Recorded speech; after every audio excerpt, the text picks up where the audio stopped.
मुफ्ती हमद राजा मुरादाबादी की बयानत सुनने के लिए हमारे चैनल को सब्सक्राइब कर दें। सब सर पकड़ के बैठे, बेटियों को कैसे रोका जाए? ये 5 मिनट में कवर होने वाली गलती नहीं है। इसे 10 दिन में कंट्रोल नहीं किया जाएगा। चैलेंज करता हूं मैं, इसे कंट्रोल करने के लिए कम से कम 18 साल चाहिए। कितने 18 क्यों चाहिए? क्योंकि बर्बाद करने में तुमने 18 साल लगाए, इसलिए इनको बचाने के लिए कम से कम 18 साल। तेरी बेटी को हम क्यों समझाएं गलती तूने की है प्यारे? बता तो सकी, जब ये पैदा हुई थी तूने कौन सी ड्रेस ला करके दी? तूने 3 इंच का कपड़ा बच्ची को ला करके पहनाया। जब ये बच्ची थी तूने 2 बत्तियों वाली बनियान पहनाई। मौलवी अभी बच्ची ही है, 4 साल की हो गई, फिर तूने बनियान और उसको इतने ड्रेस में ला के रखा। 8 साल की हो गई, जब बच्ची को शऊर आने लगा वो तेरी कलाई पकड़ के जब मार्केट गई, कहने लगी बाबा मेरा जन्मदिन है, ड्रेस अपनी मर्जी से खरीदूंगी। उसने 8 साल की उम्र में जब बेहयाई के लिबास पे हाथ रखा, तूने ये सोचा था ये बच्ची है और इस पे अभी शरीयत का उसूल नहीं लगता है, इसलिए तूने उसका हाथ नहीं पकड़ा। उसने उस वक्त बेहयाई का लिबास खरीदा। 8वें साल की उम्र में अपनी मर्जी से कपड़े खरीदे। 9 साल की उम्र में उसने मर्जी से कपड़े खरीदे। जब 10 साल की उम्र में आई, उस वक्त तुझे लगा कि अब इसके जिस्म को छुपना चाहिए, इसके बदन पे कपड़े होने चाहिए, लेकिन अब क्या कर सकता था? तूने 8-9 साल तक उसको बेगैरती वाला लिबास पहना करके बच्ची को नंगी रहने का आदी बना दिया। अब उस बच्ची को आदत नहीं है पूरा बदन छुपाने की। सुन प्यारे, फिर 11 साल तक तू चाहता था रोक ले, लेकिन न रोक सका। जब 13 साल की बेटी हो गई, उसके बाद तेरे हाथों से निकल गई। कल तू हाथ पकड़ के उसको मार्केट में घुमाता रहा। आज बेटी अपनी मर्जी से जाती है, कल जाने के बाद अपना बॉयफ्रेंड तलाश करती है, चाकने वाला मुकर्रर करती है, फिर उसके बाद टहलती है और तुझे गैरत तक नहीं आई। और मेरे भाई, जब बेटी उसके गांव गई और एक लम्हा उसकी जिंदगी के नाम कर दिया, अब तू कह रहा है मेरी बेटी को कोई बचा ले, मेरी बेटी को कोई समझा ले।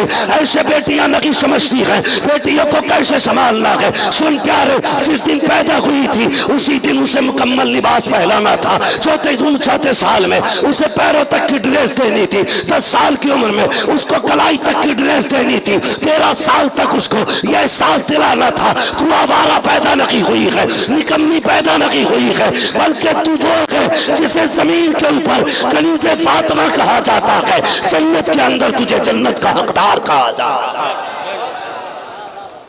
ये बचपन से करना था, लेकिन तुमने क्या किया? गलत नहीं कह रहा हूं, चैलेंज है मेरा। जाओ 80% लोगों के बच्चों की ड्रेस चेक करना। हाँ, गैरत आती है। घर के अंदर बेटियां नेकर बनियान में सोते, बाप को गैरत नहीं आती। इसे गैरत क्यों आएगी? क्योंकि ये खुद नेकर बनियान में सोता है। शर्म नहीं आती हमें? अगर हमारे कदम शरीयत के खिलाफ होंगे, हम कभी बेटी नहीं बचा सकते, कभी नहीं बचा सकता। क्यों नहीं रोक पाए आप बेटी को? इसलिए कि हम खुद गलत थे, हम खुद गलत थे। कितना गलत दौर आ गया ये। हालात आप देखें, आज बेटी घर से जाती है तो कह के जाती, माँ मैं अपने बॉयफ्रेंड के साथ जा रही हूं, कजिन के साथ जा रही हूं। मुझे तो नहीं पता कजिन का माना क्या था, लेकिन रिवाज बन गया भाई, कजिन के साथ गई है। खलेरे चचेरे फुफेरे मुमेरे सब फ्री। मेरे भाई, जब वो घर से निकली तो हमने नहीं देखा ये किधर जा रही, किसके साथ जा रही है। नहीं, वो भाई लगता है, सगा खलेरा भाई है, सगा मामूजाद भाई है, सगे ताऊ का बेटा है, सगे चाचा का बेटा है। कल जब उसी के साथ मुंह काला करके चली जाती है, फिर कहता कोई तावीज दे दो जो रात रात में लौट आए। बोलो, हम माइंडेड बनते। अगर ये उलमा ये अगर कहते नहीं बेटी को पर्दे में रखा करो, तो कहते जी तुम तो वही पुरानी बातें कर रहे हो, अब दौर रह गया बेटियों को पर्दे में रखने का। हवा चलिए, सब बेटियों को पढ़ाने निकले। अब सबकी बेटियां IAS IPS हों और बेटे सबके गधे। दौर चला है, बेटे बेटे पढ़ाए गए। अब दौर चल रहा है, बेटी बेटी पढ़ाई जा रही है। बेटा पॉलिश कर रहा, जूते सिल रहा, और बेटी आईएएस हो रही है। अगर वो डिग्री होल्डर हो गई तो इसके लिए दामाद कहां से ढूंढेगा भाई? वो कर लेगी जूते वाले को? बोलो।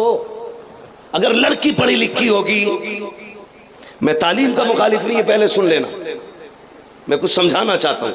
आपकी लड़की अगर एमबीबीएस है तो किसी सफाई वाले से शादी करेगी? बोलो, राजी होगी?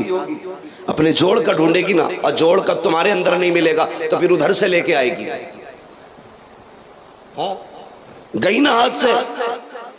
लड़कियां पढ़ा रहे हो तो लड़के भी पढ़ाओ, और लड़के पढ़ाते हो तो लड़कियां भी पढ़ाओ। बेटी आलिमा है तो दामाद आलिम तलाश कर। किसी घास खोदने वाले के हाथ में आलिमा का हाथ मत दे, और किसी आलिम के घर में किसी घास खोदने वाली को मत ला, इसलिए कि जिंदगी फिर तबाह हो जाती है। अगर जिंदगी बचानी है तो जोड़ मिला।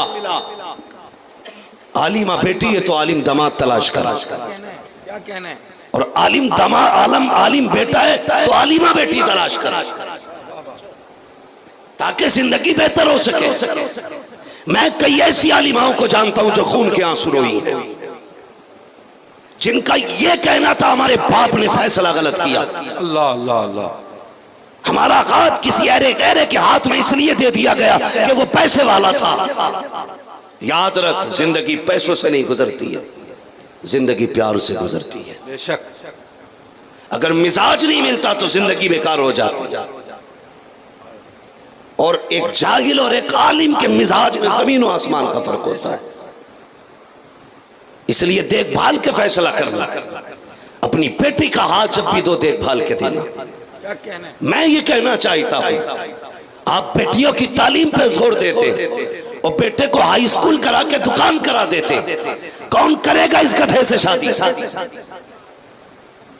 जो बेटियां काबिल हो रही हैं वो किसके हिस्से में आएंगी? आप तलाश कर डालो, जाकर के देखो। जितनी गैरों के बिस्तर पे जाके बैठ गई, कोई हाई स्कूल पास है, कोई एमए बीए पास है, कोई डिग्री होल्डर है, किसी ने कोई डिग्री कर रखी है, किसी ने कोई डिग्री कर रखी है। ये दावे के साथ कह सकता हूँ, ऐसी कोई लड़की नहीं मिलेगी जिसे कुछ नहीं आता हो और वो किसी गैर मुस्लिम के बिस्तर पे जाके बैठ गई हो। अल्लाह अकबर। तबाही के जो दरवाजे खोले हैं, तालीम ने इस कौम को तबाह करके रख दिया है। जब से तुम्हें नशा चढ़ा गए, सर्विस सर्विस सर्विस, नौकरी का नशा जब से चढ़ा गए, तब से तुम तब बर्बाद हो गए हो। हजरत उमर फारूक आजम ने कहा था, जब तक ये कौम बिजनेस करती रहेगी उस वक्त तक ये कौम जमाने पे हुकूमत करती रहेगी। तुम नौकरी करने नहीं आए थे, जूते उठाने नहीं आए थे, हाथ बांधने नहीं आए थे, बल्कि तुम सर्विस करने की बजाय अपना बिजनेस करके जमाने पर रब की तौहीद का परचम लहराने के लिए आए थे। नारे तकबीर।